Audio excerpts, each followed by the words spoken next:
Andouane ni namede ni awekado usa c'est l'éclairer les sages Mahmoud Digo au cas porte-parole koro no temena kaboy minye awekado semasi au coordinateur koro no temena kaboy M5 RP awekado au ma koro le chara de awrete bismillah temene sebe au ma koro bismillah ibado fani nyana ma kaw jme kaw te flaka na benga ya benga jme ngodo isa kaw jim wa bismillah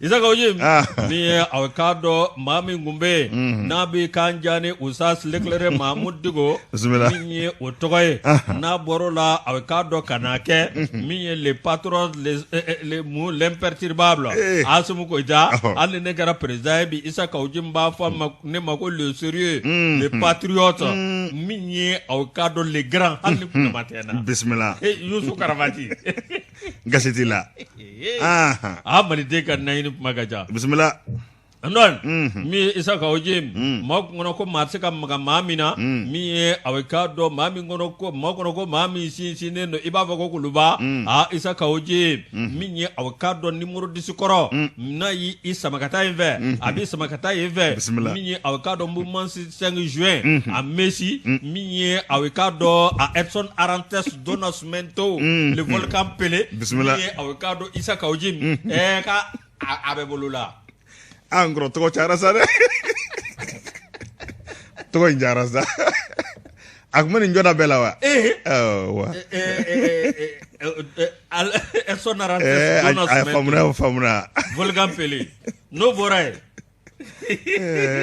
Diego Armando Maradona bismillah no boray Messi to benesebe ni awekado nyera la isaka ojimmi ni awekado na ye awekado toko soro ni gatlaka joro soro kasinzi yoro soro ni mami nyene usas l'éclairer Mahmoud Digo kana na kono jamba maskusite atemi wo Mahmoud Digo ma minye awekado keretike ma Andouane ode ato mama be na e dod like nyana tikela wallahi ni ya e nyongere kafo ni plaro tigela ticket tuko chilani ala mimal aywa Andouane mi avocado ap mekulene to ko minye ikado awa minye anna kono jamba mi avocado ni jogorba jamba esikina ko akofela re elmo o nyama de wulile na kewa ngari to mi obisigi mi avocado isa kawjim na farala avocado madoka awati Ibrahim Boubacar Keita minye avocado anaka gouvernement bubu sise fokata se avocado maître Kasmuta Boma ikado ap madaka sako numbela jilela bismillah awekado paraboli te paraboli kuba jugu te majugu ikado awanye bleledo ngabi nono mi abera tanyeze majie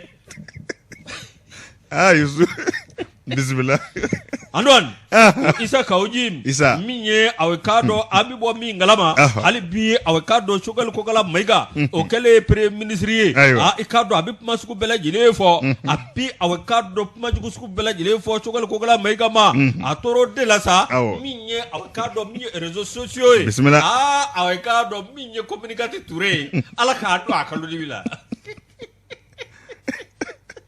bismillah Youssou mi awekado chogal atora kapma de nununa atora kapma de nununa minye abi akamana ubo ikado maukara tigali bala alaba yelma adana keka madofo mami no manga fo okele awekado minye Touré yara aliti kabago pati sira manyo ale ka bara ko ne abake ala ka de mala mi ko jugu bodugula Touré anage minye tribunal ko ye wele blama isa kawjim atara yoro mi igaro ke kisigia ngolo ko nyamga kisigia isa kawjim bismillah ayi sigie awikado awamiya kono kuna nyingara kana blaka taso ashira suro pie duje ayo bismillah Andouane ikado isa kawjum shirai halibi awekado isa kawjum be bolola minye mado ye uluke me kawulike joke bi kolu na sol nado minye awekado nyera la Kasmu tapu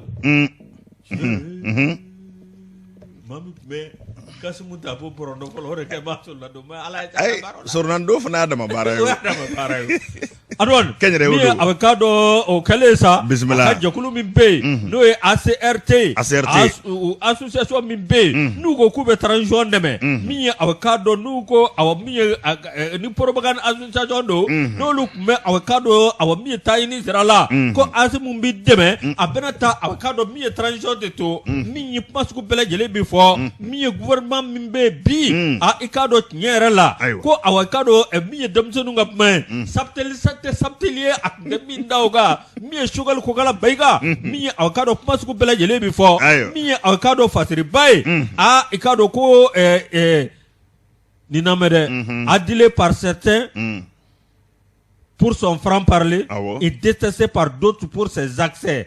Kaoudjim semble avoir franchi le Rubicon en s'attaquant au chef de gouvernement.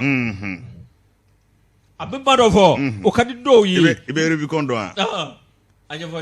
Europe Romeka o fe amena de. Abina fo bamananga la wase ka famu. Itok yo kokele mi yo tige. Rubicon nye babuloni do de. Ni yo tige kaba aywa ibena ko. Ito kokele mi yo tige. Yo tige kaba. Andon.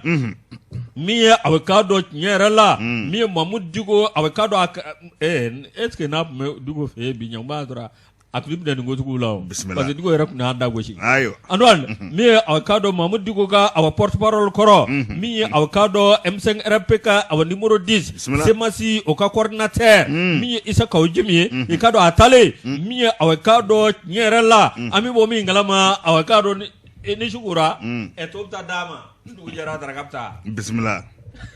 Abe bolula.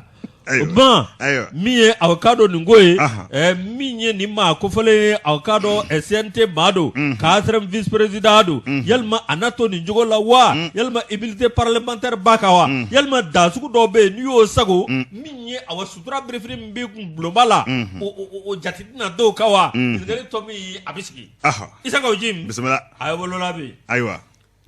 Bismillah Yusu. Samori ilo. Sebe bana. Sebe jmengudo.